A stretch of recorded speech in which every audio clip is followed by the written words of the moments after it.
Hey, David Brewster here with a new episode of Breaking Chords, and this is Connecting Arpeggios. And this episode is going to address something that I've received a lot of messages and comments from viewers about, but I've also had a lot of questions from private lesson students over the years. And that's how to use or connect arpeggios and maybe outline the chord progression in a song that you're writing or learning, or just really understanding, what these things are. And this can be confusing because you have to remember all chords come from scales and all arpeggios come from chords. So it's all related and kind of linked together, but they are separate things, scales, chords, and arpeggios. And my interest with arpeggios actually goes all the way back to the beginning. I'm a huge Van Halen fan. Eddie Van Halen's the reason I started playing guitar. And almost immediately I noticed Eddie loved using arpeggios, like in his riffs, kind of spelling out notes in a chord, tapping arpeggios, spelling them out in his solos and stuff. So definitely arpeggios are really cool. And here's an image with a definition, just so everybody's on the same page and starting in the right place. So here's the definition of arpeggio.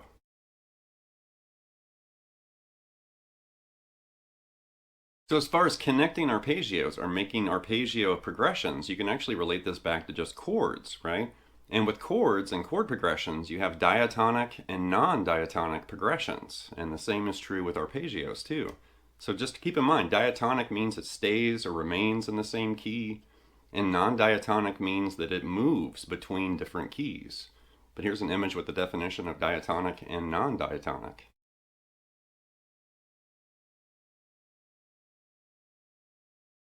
Okay, to get started here, all we have to do first is just pick a chord progression. And keep in mind, this chord progression could be anything. It could be a song that you've learned, a song that you're writing, a riff that you like to play. But I've already selected a chord progression. Believe me, if you were sitting here, I would ask you to pick a chord progression and we would start there. But since you're not here, I have to start somewhere. So the chord progression I've selected is actually non-diatonic. It's two chords that aren't supposed to fit together, but they do. And that's going to be C minor and B major. So they're right, side by side, right? But they're not diatonic. They don't exist in the same key. They come from two different keys, C minor and B major, right? So right there, when you listen to that chord progression, it definitely catches my attention. It sounds way more interesting than just like a 1-4-5 or something, a little bit more standard or common. And that's that non-diatonic flavor or sound kind of creeping in. So you can tell something different's going on there when you hear those two chords together, right? So right there, we can actually start spelling out arpeggios just using those shapes. There's your C minor chord, right? So let's just add this E flat up on top, and there's a little kind of, 1 octave arpeggio right there. So there's C minor, and I'm just spelling that out, right? Instead of strumming it like a chord, I'm just picking one note at a time. So there's C minor, and then right there is B major. Right? So we had that, and this. C minor and B major. So when you start arranging and combining chords or arpeggios together in progressions like this, it's really important to kind of notice common tones or any mutually shared notes between the chords you're using.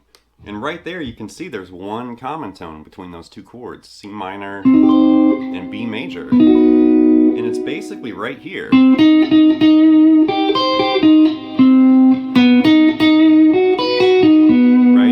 Hear that note in both chords. Now, this is interesting because in C minor, that's going to be an E flat. And then in B major, that's actually going to be a D sharp now. Right? One of those inharmonic notes. That can be D sharp, or it could also be E flat, right? So depending on what chord we're using, C minor, it's E flat. And with B major, it's D sharp.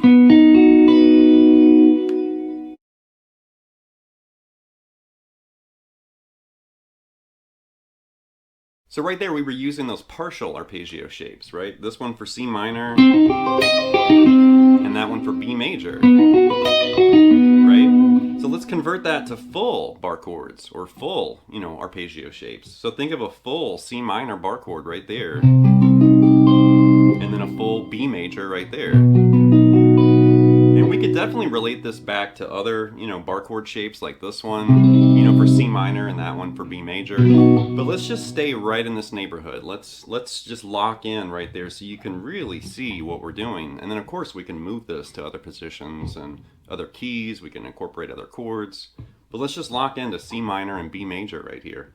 So full C minor and full B major. It's really interesting that to convert that into a full arpeggio, all we have to do for that C minor is just add E flat on the low E and E flat there on the high E, and we found it. Just maintain that C minor, bar chord, but then add E flat and E flat like this. And there's your C minor right there. And then for B major, we're going to stretch just a little bit further. And keep in mind those E flats now magically become D sharps for B major, right? So there's your B major. So C minor.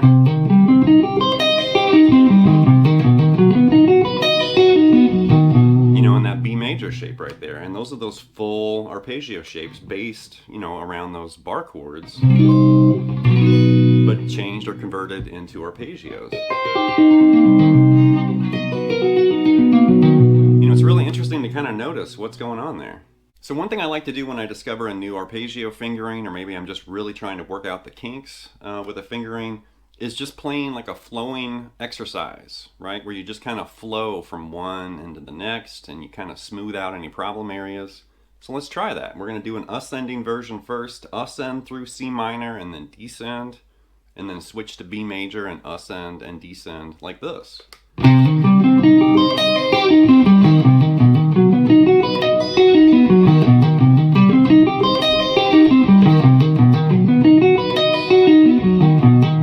Right? And I'm just going up and down C minor. Right? And I repeated that E flat again, and then I switched to B major and do the same thing, but now in B major. Now that D sharp, which because it's B major we're playing, from that D sharp we can move back to C minor.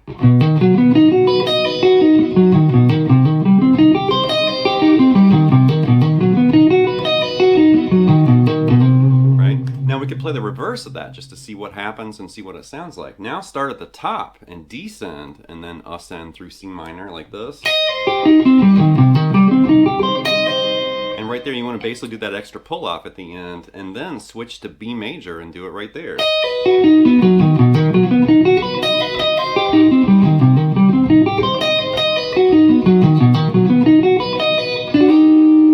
Has a really interesting sound, and it does sound different. Like if you're ascending through it or descending through it, it has a little different ring to it. So let's continue experimenting and connecting these arpeggios. So let's play with the top half and sequence it and see what it sounds like. Let's do something like this.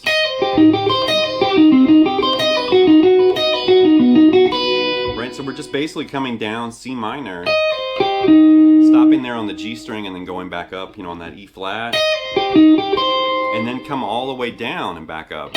And then right there, that's where you want to switch to B major and do it right there. So I kind of like that sequence. It sounds cool. It's definitely a lot more interesting than just playing straight up and down the arpeggio because you're kind of turning those notes around.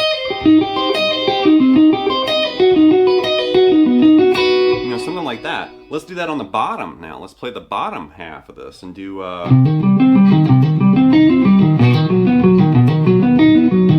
and there we're doing C minor and then B major right there. So we're really just kind of playing around with these arpeggios, the progression, and kind of seeing like what we can do with these sounds. So the top half of this arpeggio right here, we can actually string skip that instead, like Paul Gilbert. That's basically, the guitarist I kind of warmed up to when I learned about string skipping was Mr. Paul Gilbert. And Gilbert, instead of doing it this way, Paul would string skip it. Right? And there you can see we're literally leaping over the B string. And actually everything's the same. We just relocated, we just basically relocated where that G note is. So instead of playing G right here, we're moving it to the G string right there. So instead of this, we're doing like that. So instead of doing it like that, we can do it like, right?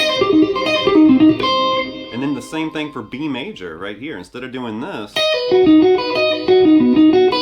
we can actually string skip right here for B major. Right, so there's C minor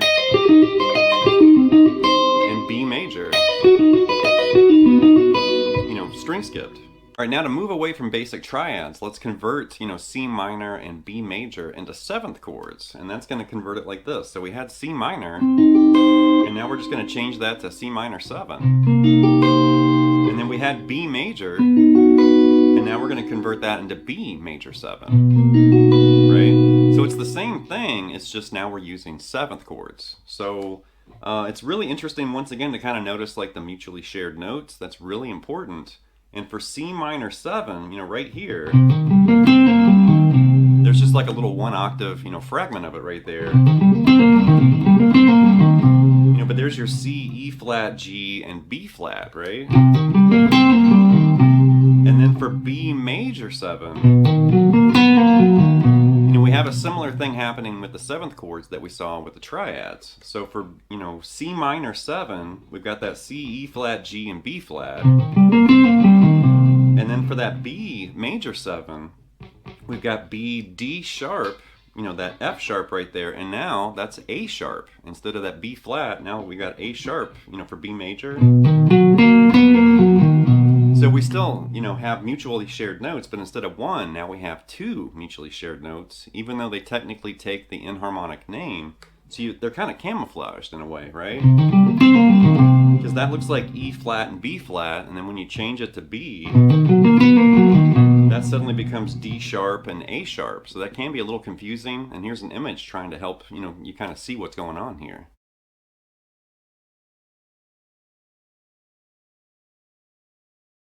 So to play a full C minor 7 arpeggio, for the pentatonic players out there, this is going to feel very familiar because C minor 7 played as an arpeggio looks like this. Right? That should look a lot like the minor pentatonic box, right? But we're playing C minor pentatonic with no fourth, technically. And if you play C minor pentatonic with no fourth, you're technically playing a minor 7 arpeggio, like that. Right? Because there's your C, E flat, G, B flat, and then C, E flat, G, B flat, and so on. Now let's convert that to B major 7 like this. And right there you can see we've got the same thing happening right here. There's your A sharp to B, then you're grabbing this. Big stretch there to grab that A sharp up on top. But I think definitely when you switch to 7th arpeggios, it definitely opens up this really interesting flavor and tonality.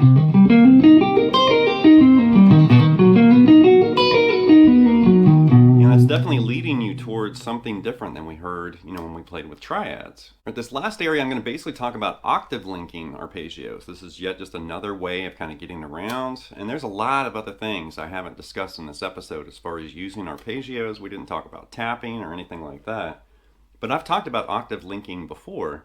So let's just go back to the minor and major triads, and then we'll switch to sevenths. So to get started, we're going to actually play it like this, instead of like that. The same thing, but there's your C, E flat, and G, right? Now let's just basically move that in octaves. So there's your 3-note triad for C minor, and then do it again right here up an octave, and then do it again right here up an octave. So it's the same 3 notes, just move through those different octaves. Here, here, and here. So there's C minor. And then right there, pick up B major, and you're going to do B major, because there's your B, D sharp, and that F sharp, right? And then do it again an octave higher, and then do it again. So there's your B major.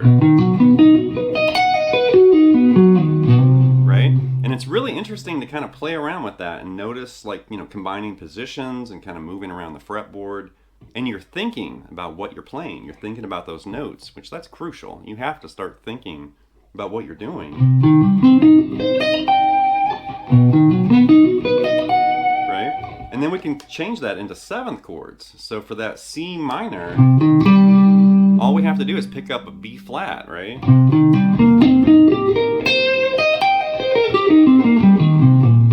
Because right there we had C, E flat, G. There's your B flat.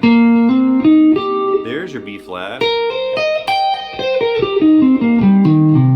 And you can actually reach back there and grab it right there on the low E if you want to as well. And then for B major, we're going to grab those A sharps, right? So you can do it like that.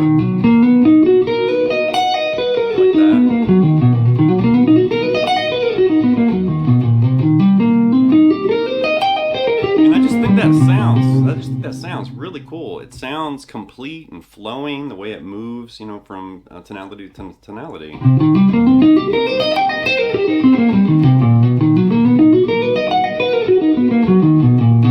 And you can hear this kind of stuff in all sorts of music, rock and metal and classical and jazz and tons of stuff. And that's really eye-opening, and it definitely opens up your fretboard. So one more time, there's a C major or C minor 7 and B major 7, right?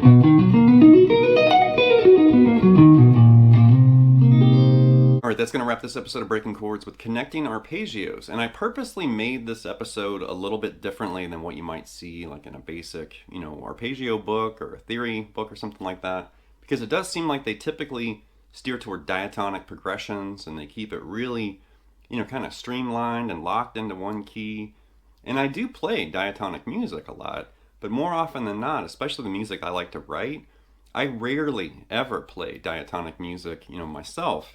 I'm constantly learning it and showing it to students, or maybe like in a band or something. But from my own interest in music, I like the roads less traveled, you know, the kind of obscure and lesser played, lesser known, you know, bands and artists and songs and stuff.